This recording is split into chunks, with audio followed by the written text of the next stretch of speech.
Hi. Hi, Naomi. Hi, Suzi. Can you hear me? Yes, I can hear you and I can see you. I can't hear you. Look and see if your microphone is on. My microphone is on. There. I can hear you now. Sorry, that was me. Yeah. Hi. Hi. Very nice to see you. Yeah, nice to see you. Excellent. So you're all set? Anything that you want to share before we jump in? I'll start recording. Yeah, we can jump in. Wrote myself some notes for each of the questions and how long you want it?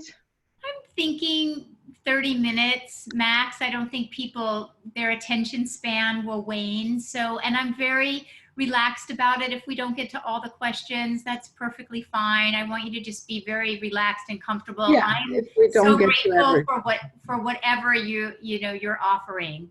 Right. Let me close my search engine.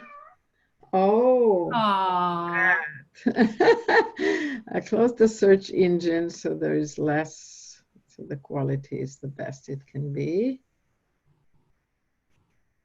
Chrome, Google Chrome, quit Google Chrome.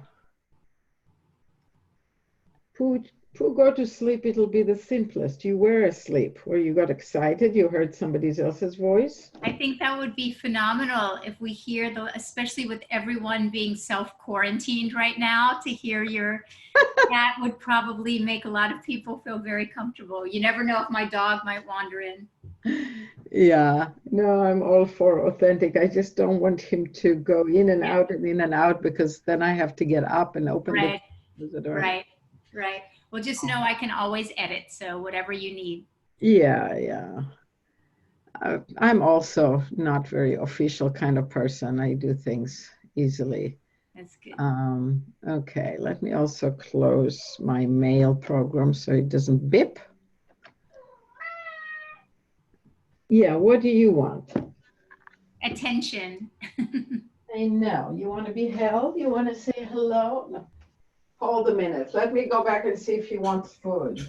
Okay.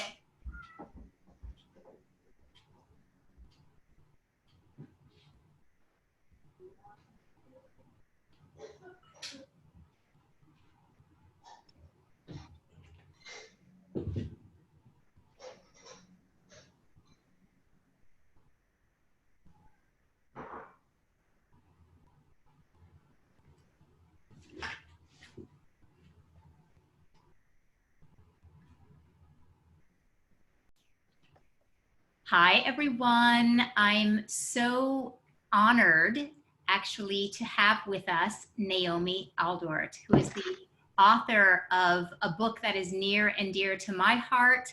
It's called Raising Our Children, Raising Ourselves. I'm so happy and honored to have you with us. You know, I first got your book many years ago. I have a son, 17, and when he was very young, I was in a bookstore looking for parenting books and I saw the title. And it was the title that just practically had that book jump off of the shelf to me. I love the title, Raising Our Children, Raising Ourselves. So welcome, welcome. I'm happy to have you. Thank you for having me, Yeah, Susie. beautiful. It's wonderful being here. Beautiful. Well, I'd love to just jump right in and have you just share with us the heart of the philosophy of your book, Raising Our Children, Raising Ourselves. You know, it's obvious by the title, like you say, that raising our children is about raising ourselves. But I think in the beginning of the book, there is a quote by Khalil Gibran's lover, Mary Haskell. And in a way, it sums up the whole book in terms of the philosophy. And it says, nothing you become will disappoint me. I have no preconceptions that I'd like to see you be or do. I have no desire to foresee you, only to discover you. Mm. And in a way, when you ask me, you know, who can sum up their whole philosophy? But I think Mary Haskell summed up my philosophy as good as it gets. But I'll say just a few more words. So it's really about getting our ego out of the way. This child isn't ours. So another quote that I have at the end of the book, I have Khalil Gibran's poem on the children.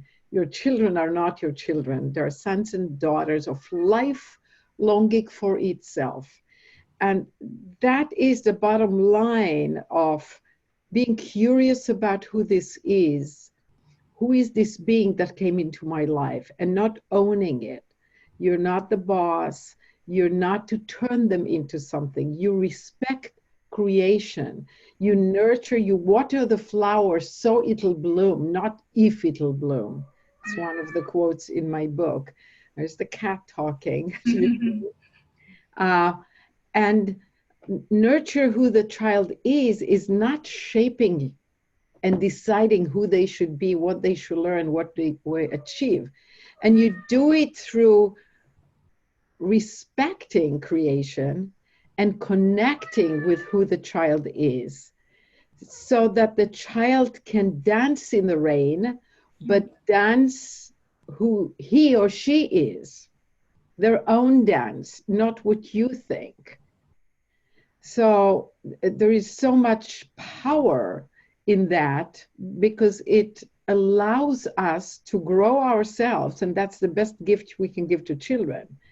And I work with parents who are mostly attachment parents, who are trying exactly that, who are saying they want to listen to the baby, do what the baby wants, nurse on demand, sleep with the baby, respond to the baby. But it seems like as soon as the baby is a toddler, a lot of the time our egos get in the way and we start getting in conflict because we're wanting something specific, even just wanting the child to be happy. But that gets in the way. And it actually starts even with infants. When we design how and when they should sleep, we get in the way of their wisdom of when to sleep, which is not necessarily when we think they should sleep, although we do need to make the conditions such that they enable the baby's discovery of their need to sleep, and so they can go to sleep. We don't need to control it and decide and put them to sleep. I have 3 sons. I've never put a child to sleep in my life. I've put packages in drawers. I've put dishes in cabinets. I have not put a child to sleep. That's none of my business, the sleep of the child. As a result, my 3 sons are very deep sleepers, never had problems sleeping, and have been very self-directed because they learn, and that's another essence of what I teach. How I feel inside is right. Because what I teach in raising our children, raising ourselves, and through my private sessions on Skype with people and family intensives and workshops, is find out, be curious about the child, find out who they are, what they need. Make sure the message they get from you is, dear child, how you feel inside is right. So when they want to sleep with me, they're not becoming dependent because of wanting to sleep with me. They're becoming independent in following their own decision where they should sleep. Beautiful. Yeah, beautiful. You're speaking my language. And so that brings me to the question then, how do you work with parents who experience their own anxiety around things which you are talking about, and their children's anxiety simultaneously? How do you work with each and both of them then? Well, let me first say that a parent anxiety, when it comes to safety, well-being, health, some of it is unavoidable. Okay, we can be in charge of our own body. It feels pretty good and easy. We know what we feel. All of a sudden, our heart is walking on somebody else's legs, and we have no control, and we don't fully know what's going on there.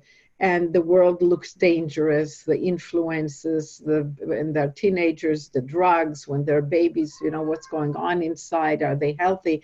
So I am not illusioning any parent by saying, oh, you can be a parent completely free of anxiety. That's just not available.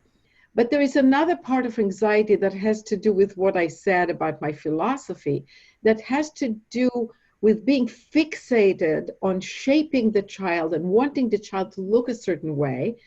And the raising ourselves part there is to let go of seeking approval, because it all has to do with fitting in, looking good in the eyes of the relatives, of the partner, of the mother and father, of the society, of what will others say, is my child a good child?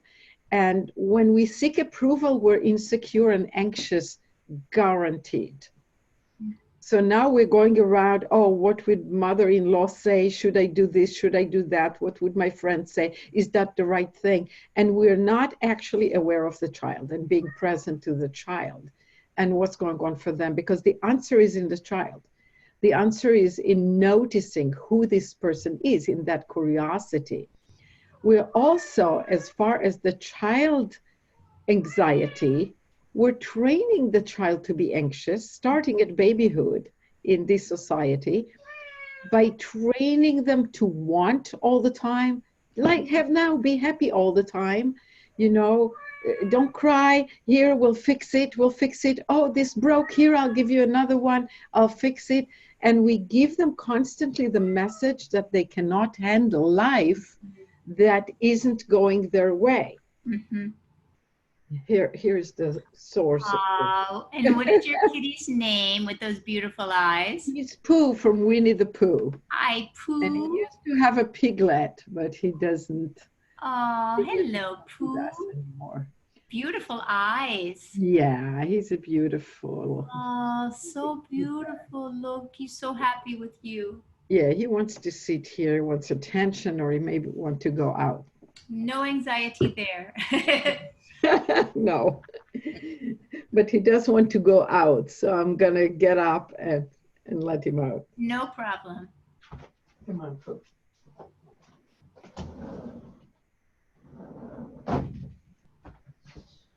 All right, so this was fast enough.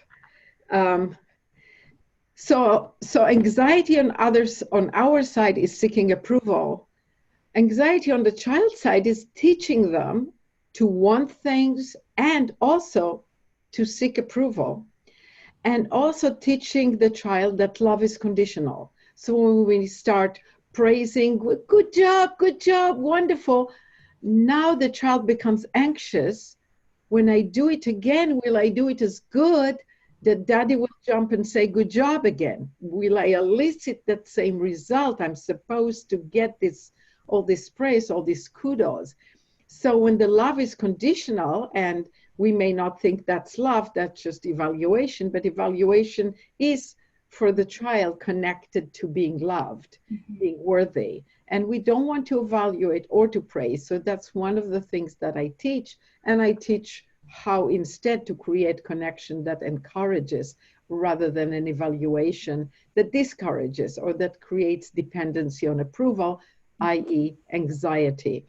So we want to not react to how the child is, but discover the child and respond to who she is. The child is right. The child has a valid reason for what they do, and we are looking for what is it and how can I meet the need. And if we're anxious ourselves, it's very, very hard to do. But for the child, it's mostly avoidable if we work on ourselves. So for example, actually just 2 days ago, I had a 10-year-old girl in the session with her mother. Usually I counsel on Skype or Zoom the parent from all over the world. But sometimes the parent would bring a child who is old enough, who was willing to talk to me. The child was upset because the day before she and her friend swapped toys. And she ended up with toys she got very excited about. Well, the next day, the mother of the other girl was upset and forced them to swap back. So the girl said this was unfair, and she was stuck in a lot of misery and anxiety about how come I'm not getting what I want. And I used the work similar to the work of Byron Katie, Yes. And children do it very, very fast, and this child Yes. was no exception. You know, like when I ask her, you know, when you believe the thought that life should be fair, and then specifically we also did when you believe the thought that the toys shouldn't have been swapped back, what do you feel? And it's stress and anger and upset with the mother of the child and all this unfairness. And how would you be without this thought? Because it's only a thought. Without it, we're just in reality, in the present, without all these stories that it's supposed to be this way and this way. And she said, oh, I would be just fine with the swapping back. Exactly. So the truth is, it should have been swapped back because that's what it was. It's like the rain, like the wind. We don't say it shouldn't be windy now. I should be able to go to the beach without losing my hat. Right. Don't say it shouldn't rain now. I should be able to go without an umbrella or to go at all. We understand it's raining. We accept it. We don't go to war against it. But for some reason, we believe that human behavior is something to go against. Yes. That it's not reality. But once we realize it's reality, the other person is the tsunami, it's the wind, it's reality to flow with, to that's the next thing that happens. Love that one. Yes, yeah. And that actually brings me to another question because you speak a lot about cultivating and acquiring silence and self-discipline and raising really powerful humans. So what you're speaking of in that session is, why could you share with us why you believe that allowing a child to fail and to flounder, as you were saying, is so important to assist them to achieve, such resilience? And Well, how could a parent begin to practice that with their child? yeah, yeah. So, yeah, we have taken to extreme making our children happy. And ultimately, we're teaching them that life has to be wonderful all the time. And a child whose every problem is fixed and life is wonderful all the time, of course, has no muscle for adversity. Right. So he can't dance in the rain. He's just running away from the storm all the time. Oh, let's run away. Let's fix. So I'll give you a story because this is true for teenagers, for babies, for toddlers. So I remember my third child. I'm looking out the window right here, actually. We had a huge porch. Now we have something else, but it doesn't matter. And he was on his tricycle. It was about 1.5 or 2 years old, or, around that. And he fell, and the tricycle fell on him. And initially, he burst out with a scream. Of course, I looked to see that it didn't look like anything serious happened, but I didn't make myself visible. Mm-hmm. I didn't come out and say, are you all right? I didn't give him the idea that something could be wrong. Instead, I observed, okay? And then he looked around to see if anybody reacted, if anybody thought that something bad happened. And when he saw that nobody's excited at all, he pushed the tricycle, he got up, got back on, and walked. Exactly. Actually, I remember with another child, the same thing with walking. The first few steps, it takes them a few days to learn to walk. But, when they fall, they kind of look around. And I just smile back, like, it's all right. There's no failing in life. There is just different things happening. Failing or succeeding is labels that the human mind adds, interpretation, evaluation. But a fallen child is not a failure, is not something bad. It's just what happened next. And a get up and walk again child is that. And a scraped knee is something maybe to put a Band-Aid on. It's not a problem. It's not a disaster. And I remember also in a birthday party once, when a bunch of kids were in those, those wagons, they're usually red, Mm-hmm. that somebody can pull. And I think 5 or 7 kids got on the wagon and 2 kids were pulling them. And they got to this rocky place that goes down the hill, didn't evaluate correctly. The whole thing spilled. All the children went on the floor. None of them were crying, except for one girl whose mother ran over with panic and picked her up. Oh no, oh no. So that child burst out crying. Yes. So we did teach them how to react to the storm, how to react to falls, how to react to things happening however they're happening. We teach them to call it a failure or to just say, oh, this one turned out this way. And the Exactly. child may say, well, but I really wanted it to be this way. I say, well, you can try another one. Exactly. And to realize that the joy of life is in a process, not in looking for an outcome. Only an outcome can be defined by the human mind as a failure or success. Even the concept outcome is a human mind invention. Yes. There is none. There is no outcome. You know, the tree growing in nature is not an outcome of the seed falling in and becoming a tree. Yes. We call it an outcome. It's not right if it becomes a tree and wrong if it got dug by a cat who was, doing his thing there and Yes. digging it out. It's just this way or that way. Yes. And the other thing that causes, that gets people powerful is not being afraid, and that's the same as the parents, wanting to please all the time. So I teach not to praise and not to foster an attitude of competition. So good job, good boy, good girl, out the window. I definitely teach not to do that. We played games non-competitively, even if the board game was designed competitive. Yeah. We found a way to do it non-competitive. The kids didn't know, they'd be competitive. No fixing, no praising, no seeking yourself as a parent the approval of someone else about how your child behaves. Yes. Your child goes around and maybe, my oldest child used to go in restaurants from table to table and talk to people. And people say, oh, you let him do that? What if he disturbs them? That's between him and them. Exactly. But some people wouldn't dare to tell him. I said, well, that's their problem. They can go to their therapist and learn some assertiveness. Exactly. It's not my business. And my child is learning. And he goes, and some tables are enchanted with him and listen for 5 minutes and then tell him, we have a romantic dinner, go somewhere else. Some of them listen for a long time. And some tell him right away, get lost. And some of them, pretend and suffer. Well, that's real life. He's experiencing real life. And those people who tell him, we don't want to listen to you right now, that's real life. I don't need to rescue them from reality, and I don't need to rescue him from reality. Right. So I let life unfold, and that's power. Right. Because I'm not teaching to seek approval, to want anything. I don't have a problem with tantrums, but I don't cause them.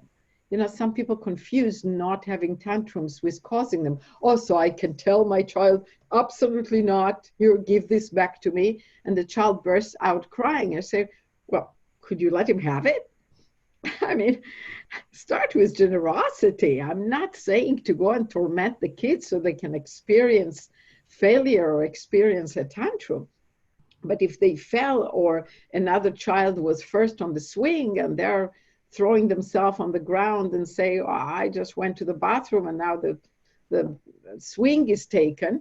Well, that's reality. Now the swing is taken. Or the example of children sometimes coming to you and say they won't play with me. They told me to leave the room and not to play. I always teach parents and say to the child, okay, what would you like to do instead? That's making powerful people, because you're teaching them you can handle that they don't play with you.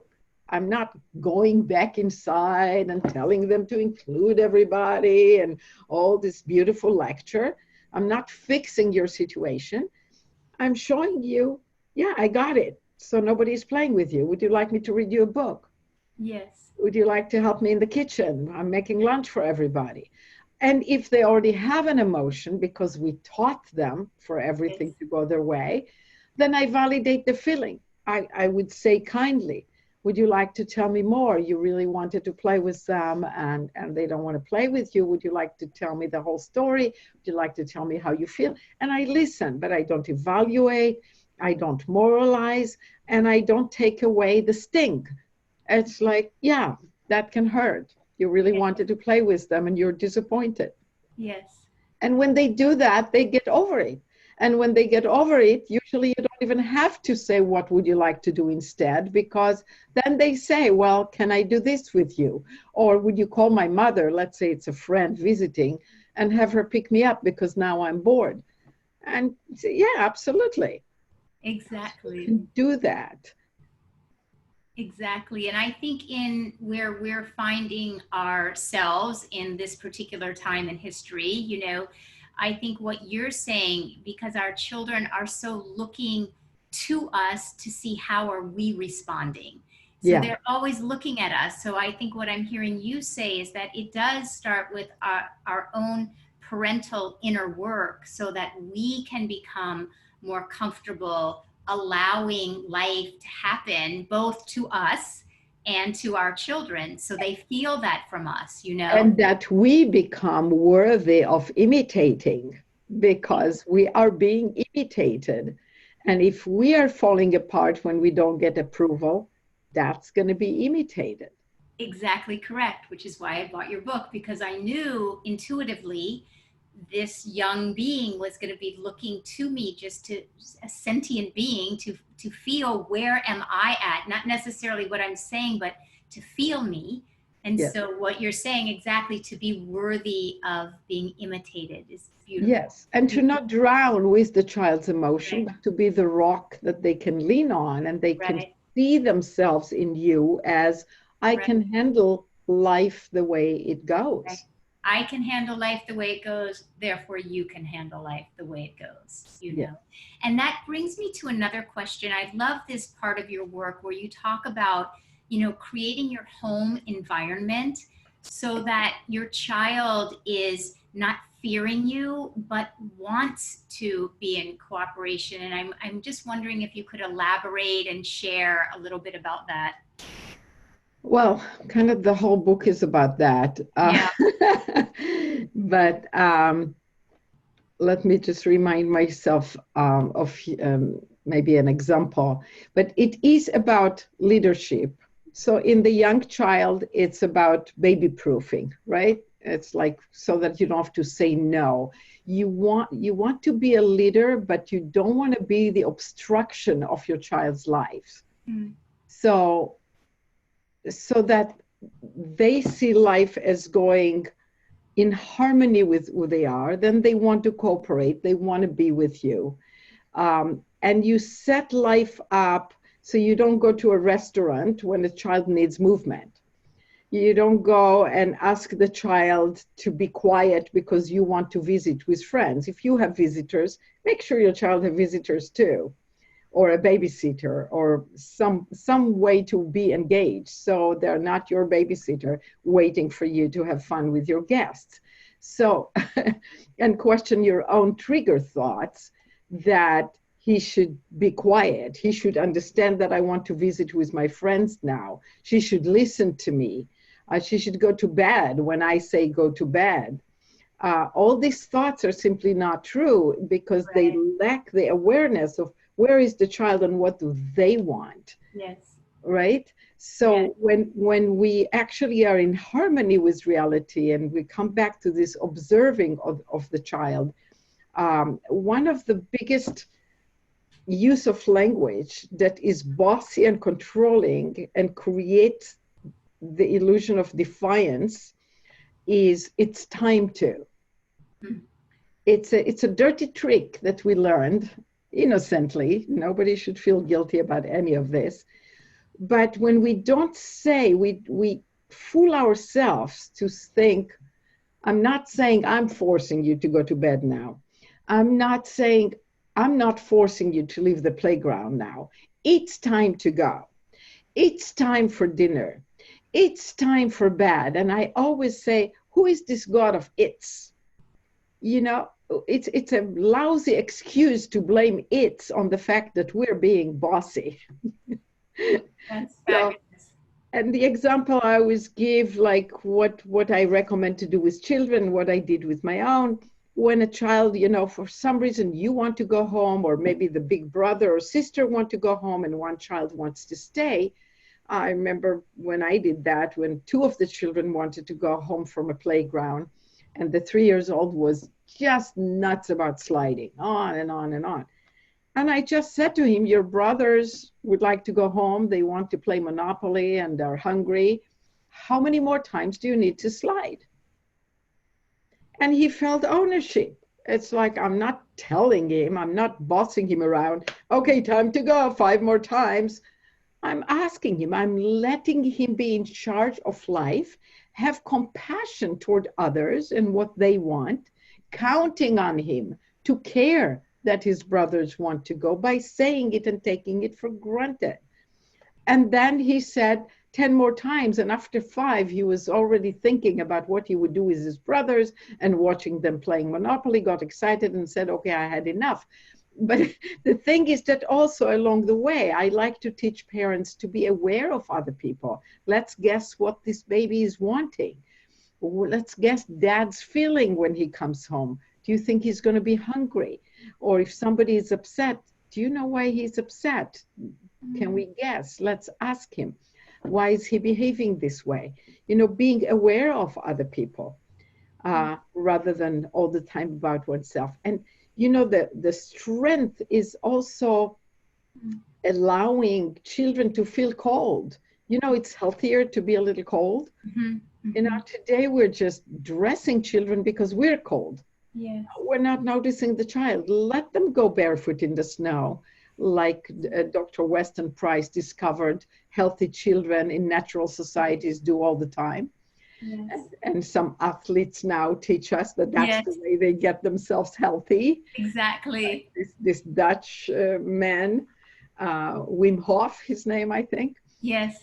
So because now we're talking about how to strengthen the immune system, well, let it practice. And creating heat in the body is the way it practices. We made ourselves weak, not only emotionally, Yes. by teaching a child to want things all the time and to have entertainment all the time and to make every food so yummy instead of just eating food the way it is, making entertainment out of everything. We also teach children to be comfortable all the time.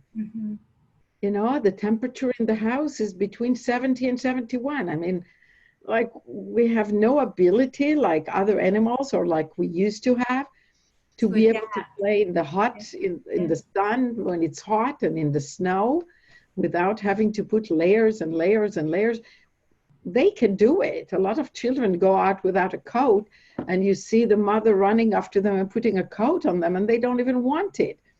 Why ruin their ability to handle the cold? Their little body it's the same mechanism as the immune system. It's working out. It's getting exercise. Yes. I think I diverted from your question. No, it's perfect. It's leading me to this other, with every explanation you share, it leads me to another part of your work, which kind of goes back to the anxiety question. But I find this with the parents I work with is often there just seems to be such a struggle. And I think you're speaking to it about really it starts with the parental anxiety when we have things around bedtime and dinner time and brushing your teeth. And how do you work with the parents part of the anxiety when a parent is so, most parents are either inundated or convinced that it needs to be a certain way. So it just creates so much anxiety. Right. So I work with parents every day on Skype. And what I do with them is a process of inquiring into their thoughts. It's similar to the work of Byron Katie, although it's my own brand of it to some degree because it's specifically on parenting, but it's in essence the same. Looking at what causes anxiety. My child should be able to do that. A lot of the trend right now that gives parents anxiety is achievement. Every parent wants their child to be the next doctor or pianist or sportsman, you know, like look on YouTube videos and you'll see anxiety.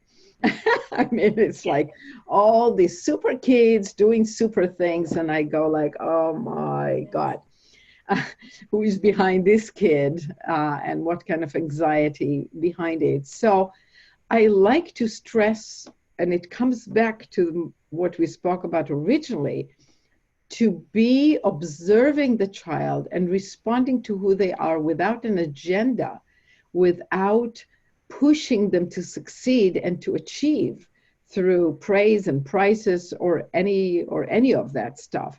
But with the parents themselves, when they're anxious, I definitely have them write down their anxious thoughts. Yes. I'm worried that the child would be this and that. He would never be able to listen. He would never learn to read. He would never stop hitting his brother or sister. Nobody would like him. Whatever the thought is, they write it down, and I go through the whole process with them. First of all, is that true? And can you really know that it would never go away, or that whatever they have in mind, he's a bad kid, he's hitting his brother for a good reason. And when you realize he should hit his brother, which doesn't mean you let him do that, right? But it means that the drive to want to do that, it comes from a real and valid reason. Then you put yourself on the correct path. You were on the wrong path of just obstructing the child, Yes. creating struggle and anxiety.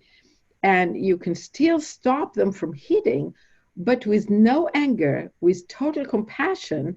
And now you're wondering, so when you write down the thought, he shouldn't be hitting his brother, you go like, okay, so he does have a valid reason to hit his brother. And I would ask the parent when I work with them, so give me 3 good reasons why he has a good reason to do it. Yes. Jealousy, he took his toys away, he always plays with the friends that come to visit him, he takes his attention away from mommy and daddy, whatever it is, there's always a huge list, right? So now you realize all of that, you have compassion, you have understanding, and because you know what the problem is, you can do something about it. Yes. Maybe he shouldn't spend as much time together. Maybe we need to hire a babysitter for the brother and go on an outing, both parents and this child, so he feels he has 2 parents again once in a while. Maybe this, maybe that. Maybe we should lock his toys and his creations so his brother doesn't get to it and ruins everything he does. So when you start looking at that the child is right, when you turn the thought that thinks something is wrong with the child backward, you realize what is the valid reason for the child, and you realize that your own thinking was misleading you. Exactly. So that's kind of in a short way. I do a lot more. I also provide parents with healing games that I invent, kind of custom made. They tell me what's going on, and I would invent some family games or something a parent can do with the child, with dolls or with a ball or with nothing, just with themselves, playing specific games that are healing, that bring the problem out and give the child a practice of getting out of a pattern that isn't working for them and that hurting them inside. And that's often healing for the parent just as much. Well, exactly correct, right? Because Yes. when we're one person can't heal basically without both people healing. So, Yes. and I think it's so beautiful, your work, because children learn through play and Yes. we heal through play, so it's lovely. And I will certainly be sharing where everybody can find you, because I think in our culture, we are so disconnected from our own ability to be healers, and to have your guidance and do it through a method of play and through a way that a child can embrace it is invaluable, And it's a family games. A lot of them are Yeah. group games, can do with other people. I teach them in workshops and in private sessions. I just make them up for the parent, child. Yeah. Or people come here for family intensive, like they come to my home. I have an apartment in the yard. It's very beautiful here for a few days. And we invent games on the spot that Phenomenal. really punch the anxiety, the dependency on approval, anger, upset, jealousy. All these things can get healed by exposing them and playing with them and training oneself through play to have other muscles. Exactly. And I think, parents are just needing this permission to not go with the mainstream. You know I had that. My son was in a Waldorf school when he was little, and people consistently were like, what do you mean you haven't taught him to read yet? What's going to happen to him? And there is a lot of fear that we are inundated with. So to have people and teachers and guides that we are aligned with that can assist us to feel empowered from the inside out, Yes. and to know, of course, our own deepest intuition, if we get still enough, knows that a child is curious. That's the characteristic of childhood, is they're curious. Of course they're going to learn to read. If so You can't stop them. you can't even stop them. Exactly. Not only that, it's much easier to learn to read than to learn to talk, and that they figure out at age 2 or so, between 2 and 5. But I find that it's very advantageous to learn to read as late as possible. Yeah. Because while not reading, and this is my own thinking, just an opinion and observation, while not reading, the child develops phenomenal memory. Yes. And phenomenal imagination. Yes. Yes.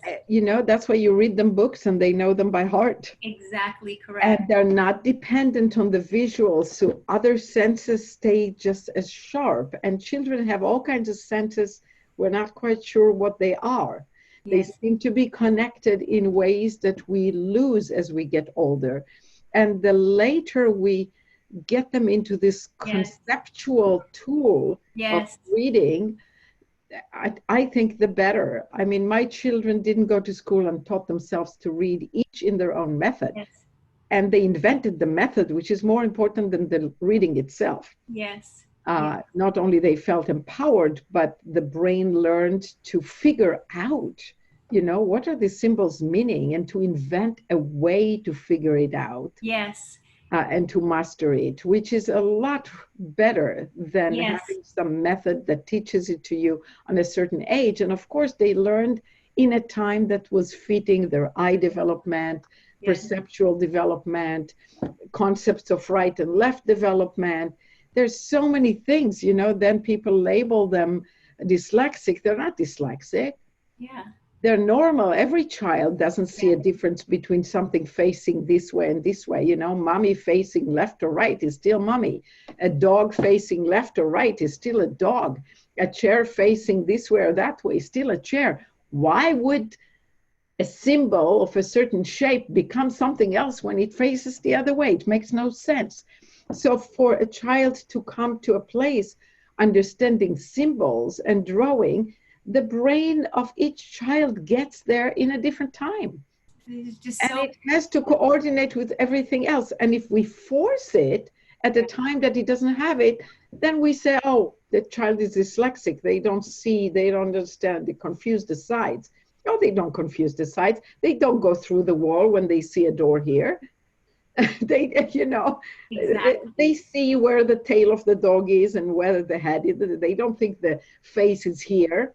When it is here. So it's just that they don't have that particular frontal lobe development. And when you wait until, and the child himself knows best when he got all the ducks in a row, and then they figure out reading often overnight. That was exactly my son. You're reminding me, my son used to play animal school. And it was before he was even in school, but he lined up all his stuffed animals.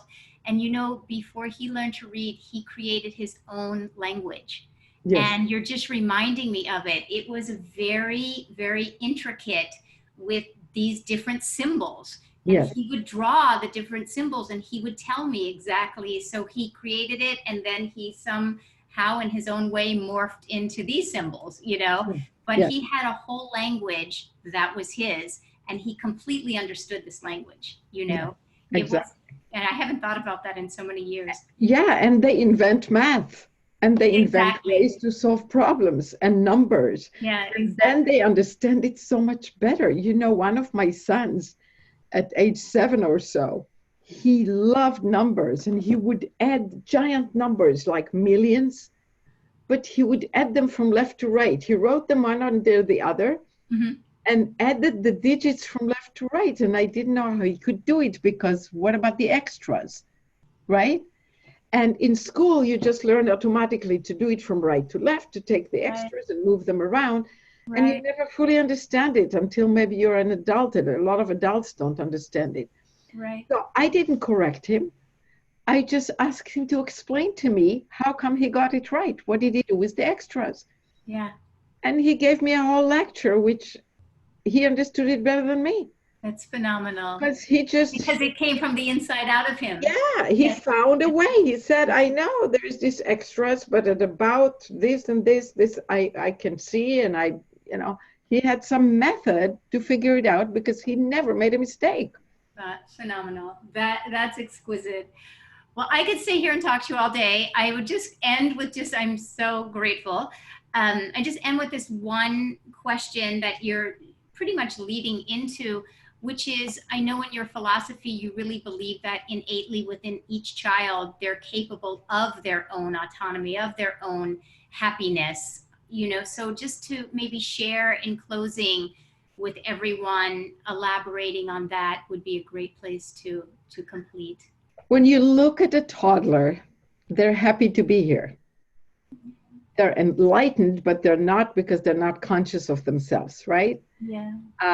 So they're happy to be here, and we do a great job sometimes of killing that happiness. So most of my answer is what not to do. So Yes. if we stop teaching them that joy means you have to want something and get something and jingle something in front of your face, or make the food a certain way, or get gifts and material goods, or that the circumstances outside of you cause your happiness. Oh, you're going to get that, you're going to be so happy.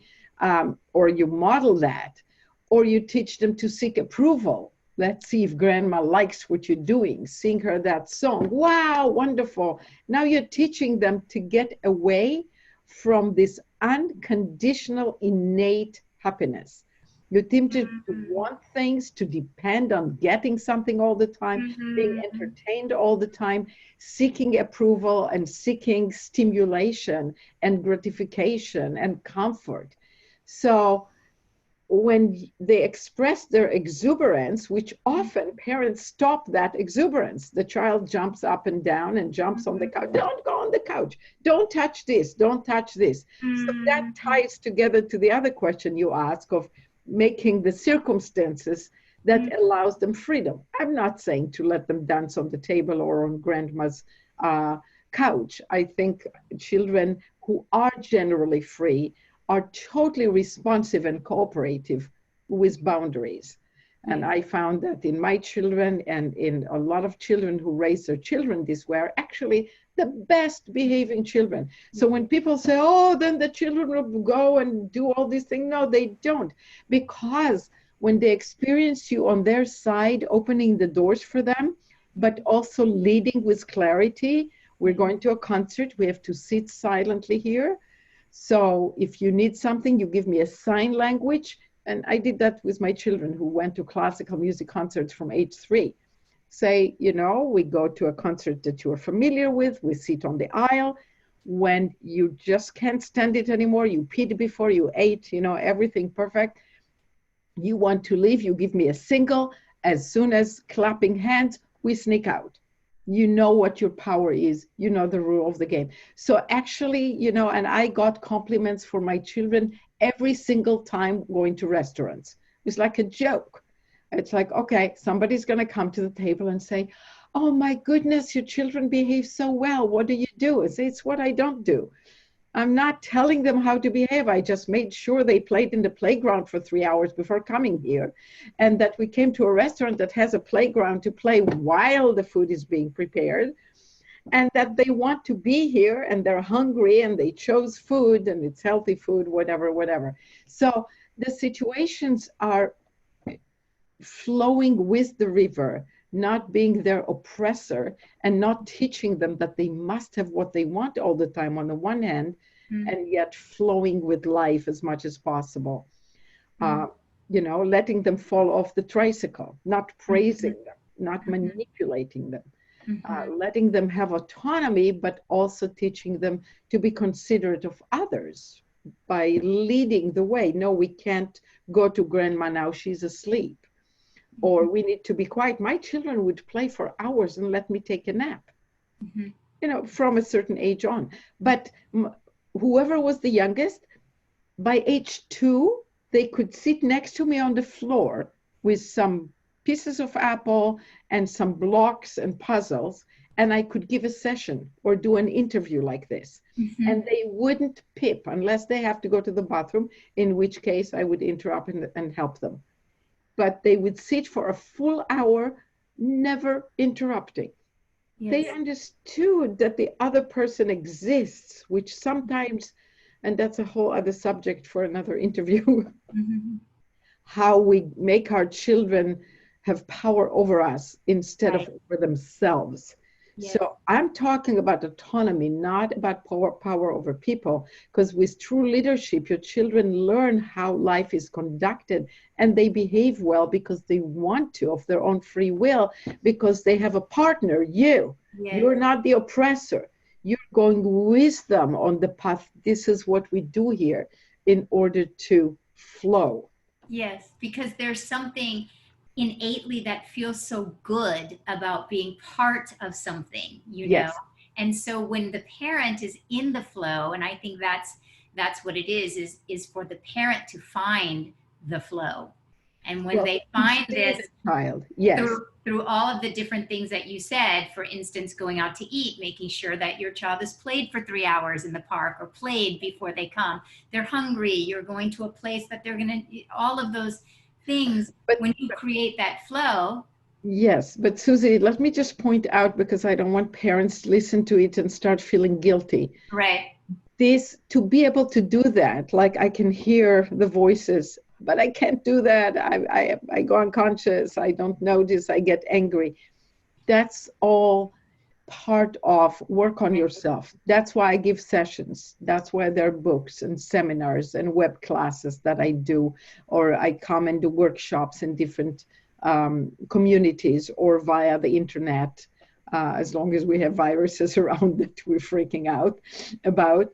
And to work on yourself, to work on what it is that's being triggered, Right. what it is emotionally that gets in your way inside of you, Right. in your way of being present, and notice, oh, the child needs to play a couple of hours before they're seated. They need to sit in a restaurant they're excited about, and that they need to be hungry and want to be there. So that we go as a family to the restaurant, we're all excited. We decided like equal people. Like, Yes. we want to go here. This is wonderful. We're Yes. all wonderful. It's not that I'm dragging my kids into my life. It's like we have a life together. And yeah, parents sometimes need their life and hire a babysitter. Or, like I said, I can give a session. I have my life. And I would say to my kids, you can play in the other room, or you can be with your dad, or you can be right here silently. And they do either one of those with total understanding, because life wasn't focused on them, which is another subject sometimes to cover. From babyhood on, I think parents today are focused on the child too much, especially in those early years. So the child is used to so much, adoration and stimulation, and everything is about her. Yeah. And we actually want to raise children who are born into a community that flows, and that they're just joining the river. Yes. They are not the center. Yes. They're joining the They are river. joining a community. They notice what other people do, what other people do with other people. That's part of why they behave well, because it's not about them getting whatever they want. Right. It's them observing, how is this river flowing? I need to go around this stone in order to stay together with everybody. Yes. So Well, I the love that importance you. of community. So people, like with the first child, I always tell them, make sure to be around other people, Mhm. family, friends, relatives, with other children, with other adults, and just make sure the child is not the focus in their experience, Mhm. like all about them and them getting what they want and life being this perfect happy-go-lucky. Yes. And I think what you're saying, it is such an enormous amount of work. It was for me to find my flow. And I would love for you to share with everyone where they can find you, because I'm sure there are going to be many people who would like to be able to work with you one-on-one or do one of your family retreats. Yeah, and that's the best. Those who come to family intensive, they transform their lives. Mm. They come for a few days here, and I hear for years, I just get emails from them or a session every now and then, like, you know, they really get their life out of it. But you can achieve a lot just by private sessions like this. People talk to me on Skype, and they can reach me at my website, naomialdort.com. Also authenticparent.com, not authentic parenting, that's something else, not even similar, but authenticparent.com, authenticchild.com, all will get you to the same place. And there are videos there are articles, and there is Call Naomi, a link that shows how to call me. There is Family Retreat, which shows you how to create for yourself a private workshop for your family. Or extended family. I'm very flexible. Sometimes people like to bring grandparents or whatever with. And there are grandparents who come sometimes to big workshops. And I public speak, so that's available too. People can organize for their community, either long distance, on screen, or in person, depending if the finances allow that, if it's not so far. But I go to Europe and Australia, and you know, I go places. But recently I'm trying to not pollute with flights, and I'm also getting older. So there are web classes coming up in Spain, which would be translated in English, and Switzerland and Slovakia. So those will be both online, and people will be in a group, but other people will be able to join in. I mean, depending on these rules with the virus ruling us. Exactly. Well, either way, you can be online and we can find you online. Yes. And Yes.